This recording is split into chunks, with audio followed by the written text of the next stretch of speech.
Hey YouTube, 219 Jello here. 2019 F-150 EcoBoost 2.7. Now the wife. But this thing's been kicking and bucking like crazy under a medium to heavy load, and it feels like it's a transmission. I didn't want to have to believe that, but it just felt like a transmission. So I start cycling through the gears and put it in manual and shift it through the gears, and it does it in every gear. And that's probably not a transmission. So I went ahead and stayed in the throttle a little longer than normal the other day, just to kind of let it keep bucking and kicking.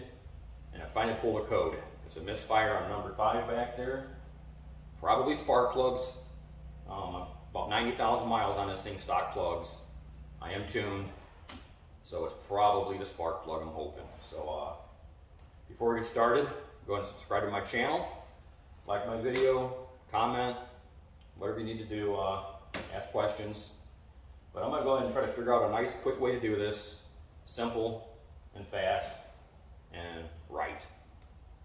So stay tuned, I'll show you what I got going on.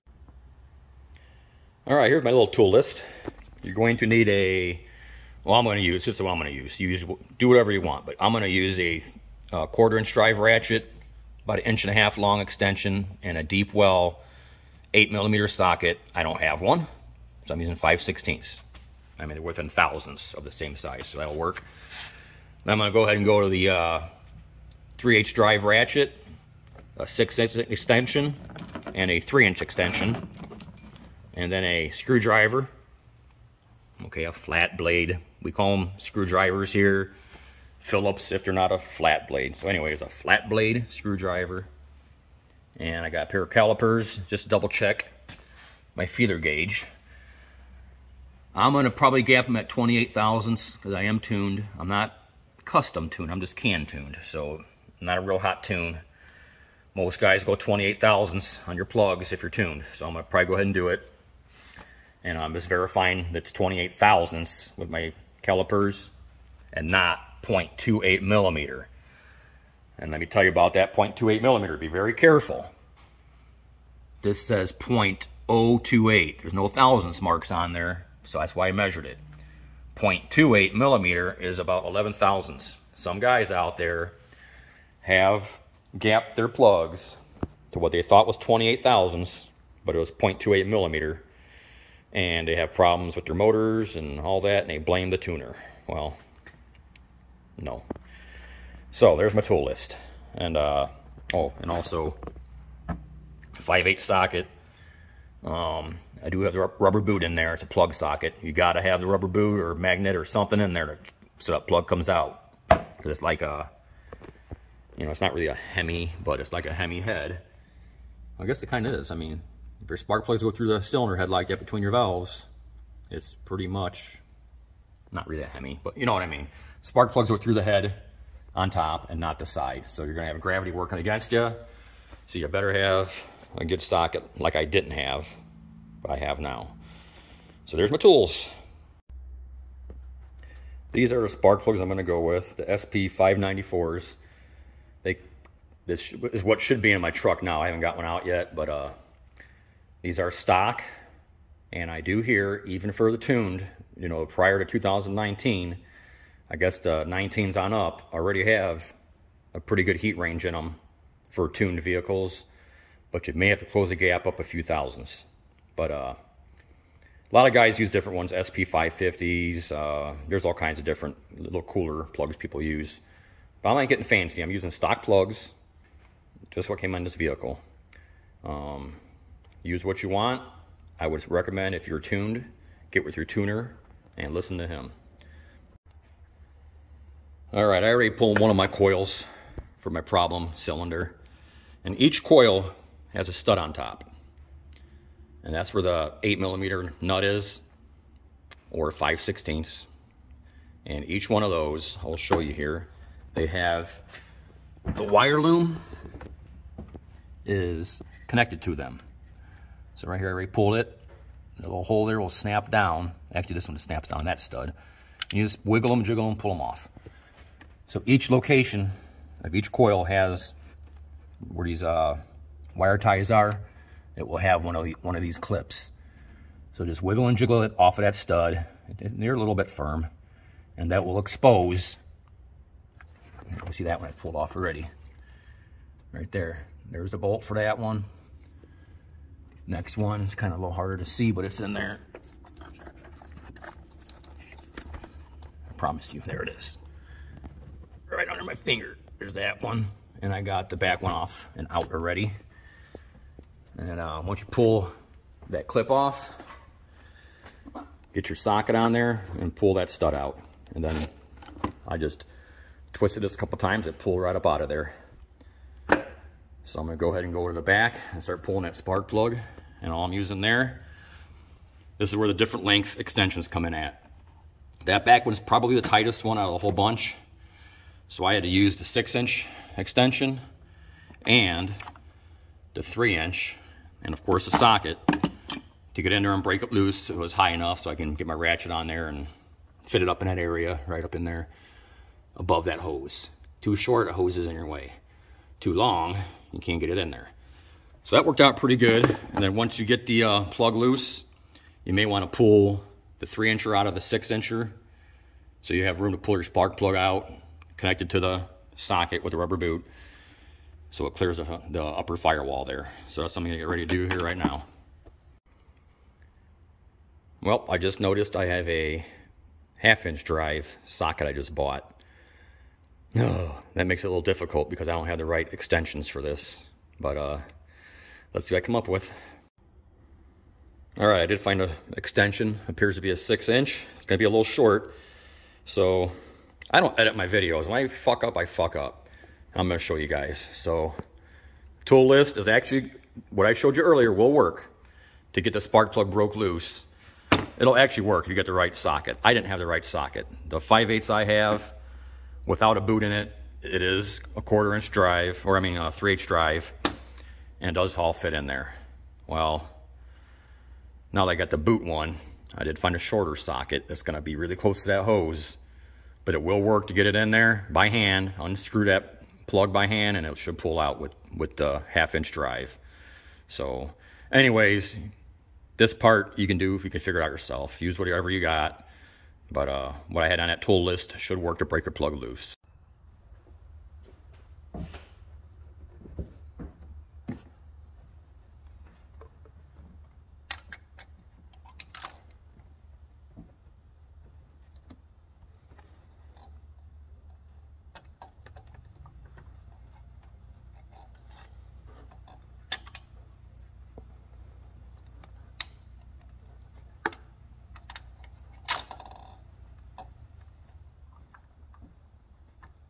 Is should pull out now.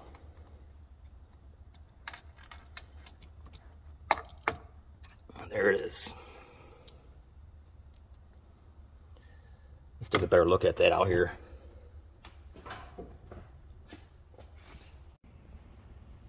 All right, there it is. Yep, she's fouled. She don't look very good at all. See all that cramp in there? I don't know about fouled, but that don't look good. Gap looks pretty big too.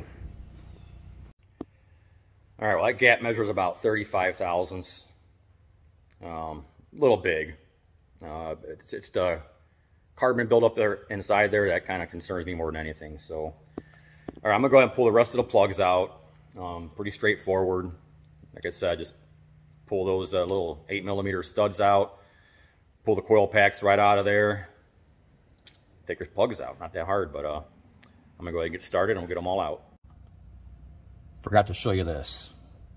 On your coil packs, you gotta undo your wire, obviously. Ford, pretty standard Ford stuff right here. Get this little clip. Here's your little screwdriver.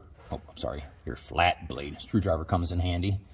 Put it right there and pull this sucker back till it clips. There you go.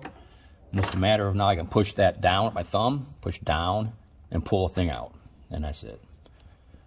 That sucker's out of the way and good to go. And when you're all done, don't forget to put it back in and clip that back in. I guess I'll show you how to pull one coil out. So I pulled that little clip I showed you earlier. There's the stud right there. Got my 5/16 on there, aka 8mm. Broke her loose. Spin her out.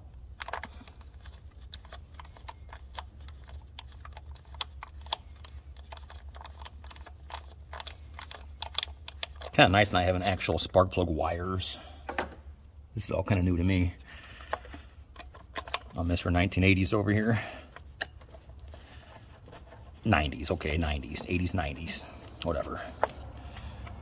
All right, I'm gonna need 2 hands, looks like. Get this loom out of the way.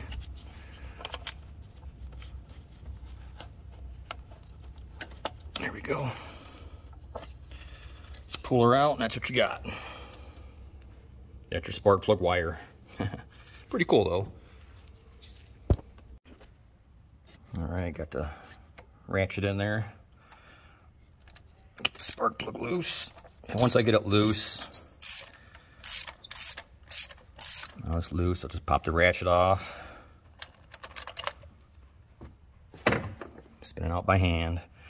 Remember, my tools are gaff, so I don't have the right socket and 3/8 drive, so the spark plug is not going to stay connected to the socket.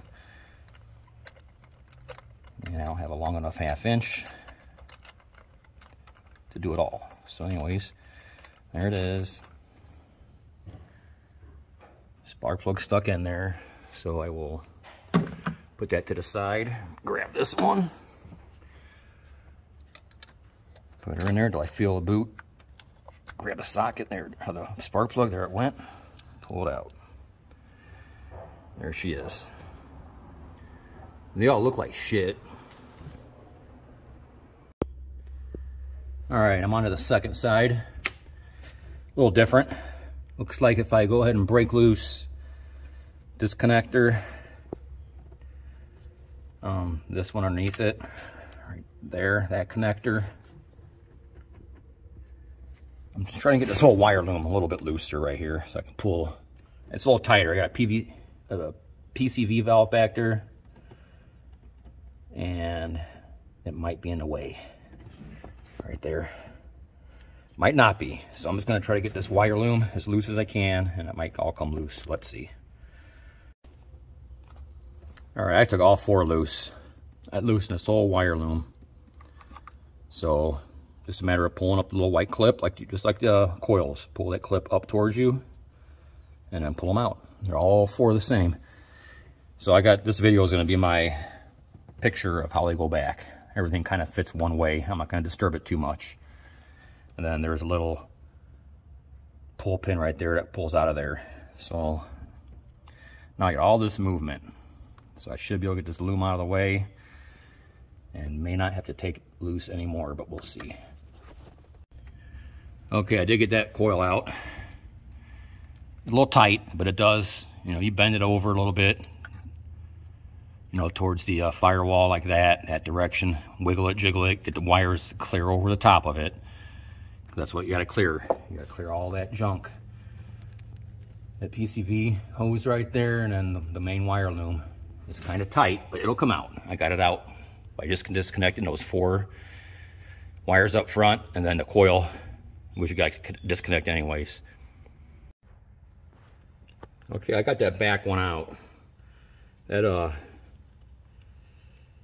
this PCV hose right here, it's kind of in the way, and you can see the hole right there where the plug goes. It's just kind of a hassle getting this extension and all that down in there, but it does. I put the extension on the far side of the hose and kind of just weasel it through those wires. By disconnecting some of those connectors up here, those 4, I got a little bit more movement in this wire loom to where I can get the extension in there and get that sucker out. So I would recommend doing it like I showed you so far. Show you, there we go. It's just, you gotta weasel everything through there, that's all.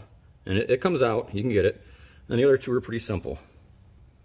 Got those out now, so I'm gonna go ahead and start gapping plugs. I'll show you that next. All right, getting ready to gap. Like I said earlier, 28 thousandths, 0.028, not 0.28 millimeter. So 28 thousandths. And all I'm gonna do is Put my feeder gauge in there. Measure the gap. If it needs to be closed up, I got a little block of aluminum here. I'm just going to give it a little tap, tap, tap until I get them set. That's it. Okay, plugs are all gapped, 28 thousandths. You know, you could put a little never sees on your threads. I'm not a big fan of never sees on aluminum.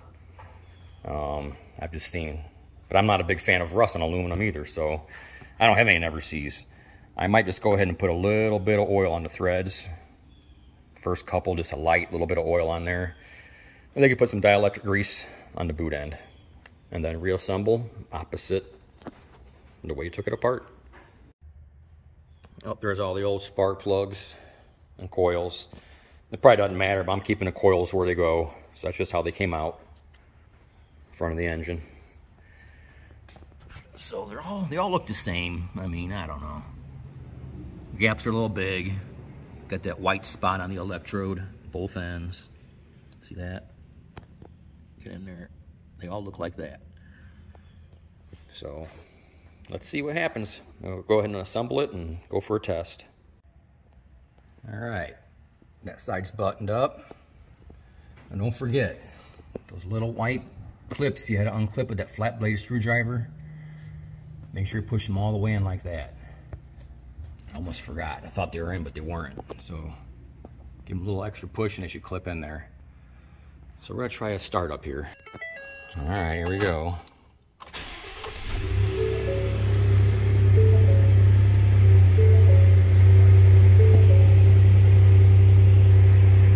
All right, gonna go for a little ride, see what happens. All right, here we go. All right, no kicking. No kicking, no nothing, nice and smooth. That was it. All right, well, went for my test drive and all good. So that'll conclude the video. If you haven't already, subscribe to my channel, like my video, ask me some questions. Pretty easy job on a 1 to 10, 10 being easy. I put it at probably about an 8. So go for it. Again, subscribe if you haven't already, and thanks for watching.